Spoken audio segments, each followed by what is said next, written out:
I think we will all agree that it is acceptable to sacrifice a little freedom to be more secure. The question is, how much freedom? And who gets to decide? There is a knowledge problem. And I think the knowledge problem we are faced with under these issues is aggravated very much by new communication technologies. Our standards for and norms and understandings for what is permissible speech are invariably developed through times in communication with each other. They are tradition that has evolved, so to say. Yesterday we couldn't blaspheme and insult Christians. Today it's okay. The last time I found anybody was convicted on blasphemy was a German cabaret that used pigs, crucified pigs, to mark the crucifixion. Today they would be prosecuted for the abuse of animals, but in 1994 they were shut down for blasphemy. The issue that we have, I think, I would respectfully disagree a little with Professor Waldron on these issues. I would argue that in multi-religious and pluralist societies, more speech and more free speech is required. And in part it's because we don't have shared understandings anymore. We cannot expect that we have shared understandings, and therefore we need to widen our horizons and tolerations for what we consider permissible speech. Some statements that some people think are funny, other things people think are insulting. Some statements that some people think are religious, other people think are threatening, such as damnation and other matters of that sort.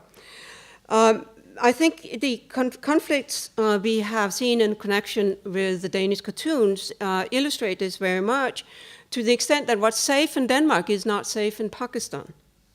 And by declaring something that is unsafe in Pakistan, and risk aversion very easily gets us to a situation where we import standards that we have had no hand in setting as our standards, primarily because we are afraid. Therefore, I think the primary issue today in the free speech debate is actually to protect the safety of the speaker. Free speech under the American First Amendment is not just about the Speech Act and the speaker, but it's also about the right to get information and consume information. And therefore, when I put out my book that I spoke about yesterday, and it was censored by the president of Yale University, I think that the ultimate, the problem there was not that I was censored. I had no particular expectation to get illustrations in my book. Many authors in the academic work never get pictures in their books. So certainly I didn't, that was within the parameters of what a university press can decide to do, particularly if it was made on economic grounds, the decision. But that was not what this case was. It was decided that the cartoons would pose a foreign policy risk. John Negroponte, the former advisor of national security and UN ambassador in the Bush administration, was teaching at Yale at the time and a friend of the president living of the university. And he was asked by a student newspaper to explain why the university had made this decision. And what were they afraid of? Where was the threat? Was it in New Haven? And heaven forbid, it would be terrible because maybe people wouldn't, parents would be afraid to pay the tuition to send their kids to New Haven. No, so he had to locate the danger somewhere else, so he said it was in Afghanistan.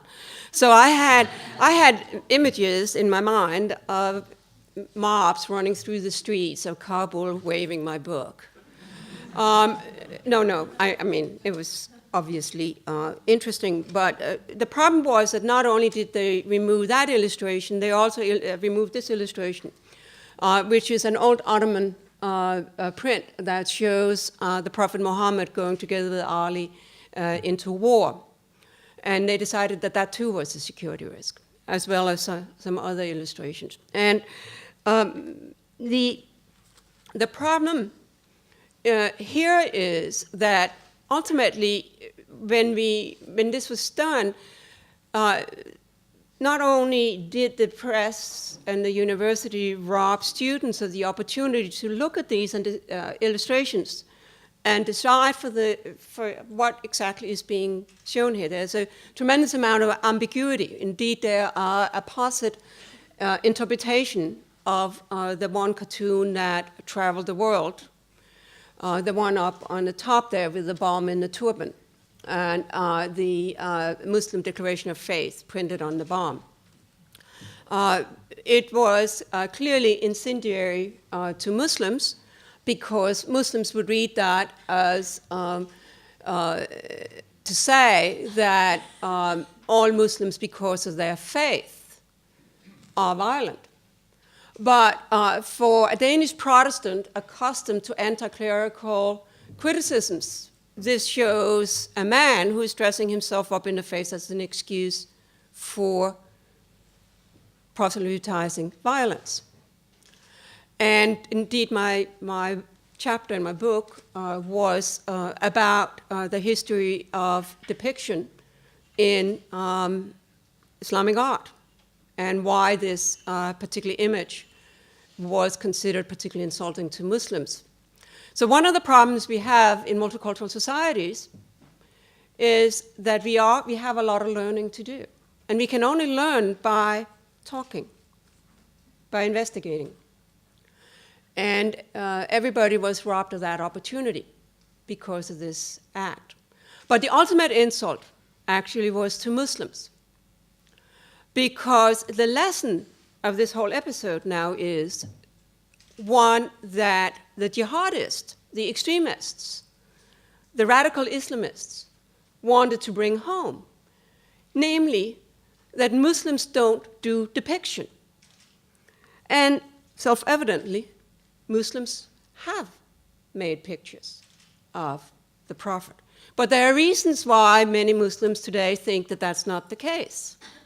And partly that's because many Muslims have grown up and gone to school in authoritarian school systems. And one of the great advantages of living in the West is that you have an opportunity to learn the things that you were previously forbidden from learning. So the problem we are facing today is twofold. It is risk aversion, corporate and governmental. When the Norwegian government went around and apologized on the behalf of the Norwegian newspaper that had reprinted the cartoons, that was good foreign policy. But that promise also carried an implicit promise, namely that Norwegians wouldn't do it again. Meaning that by making that promise abroad, you have essentially censored yourself at home. So just like Yale University farmed out the decision about where to set limits for permissible speech to some unknowable constituency, there were no threats. There were no threats against me, none against the university, so there was no empirical trigger for action. So here's my first statement. I believe that nobody, and I am not a free speech heroine, and I have no intention to sacrifice or martyr myself in the name of free speech.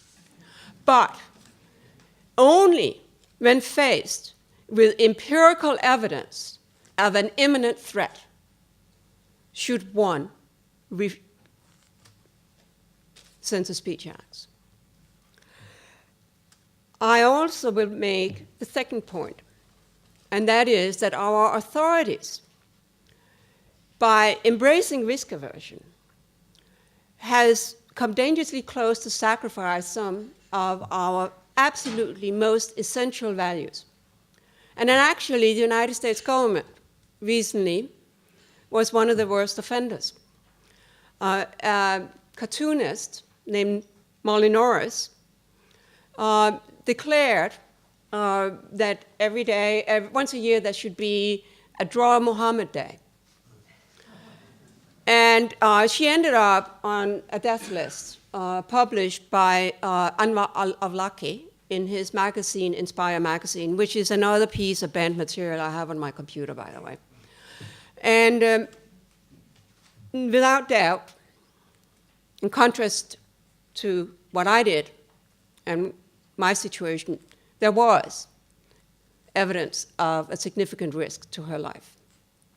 But rather than protect her, she was told that she should stop her activities and get another identity. So she did that. So not only did she lose her identity as a public person, she literally lost her identity. We have far too many people who are living like that in very unpublished cases, and that's a big difference today. And the cartoon episode to the Rushdie affair.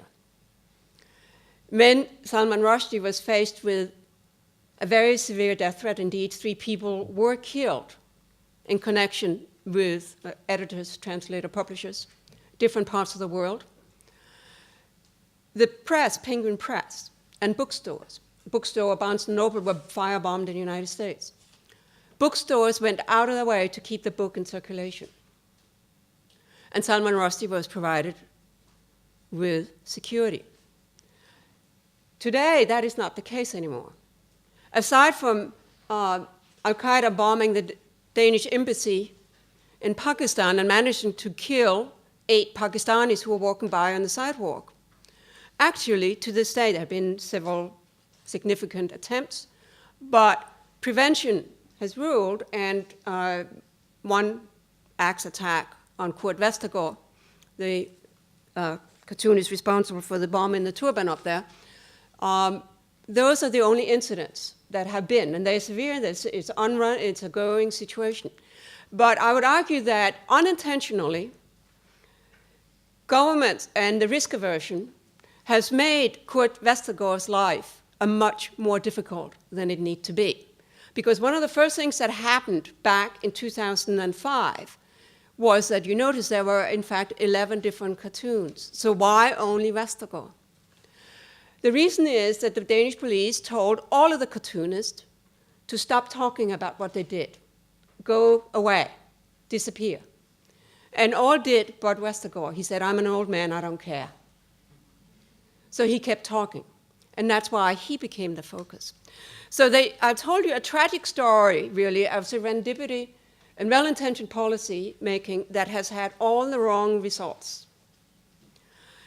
I think that there's really no way around doing it today. Today, these images are truly forbidden and dangerous images.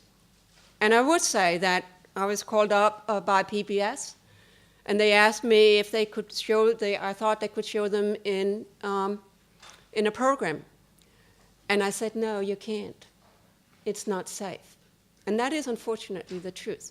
Therefore, I think under the what to do segment of this conference, I think it's very important that our governments and our security services take a hard look at how we deal with threats and make sure not to make the speakers adjust first, a sacrifice speech. And because if we do that, we really lose big. Thank you.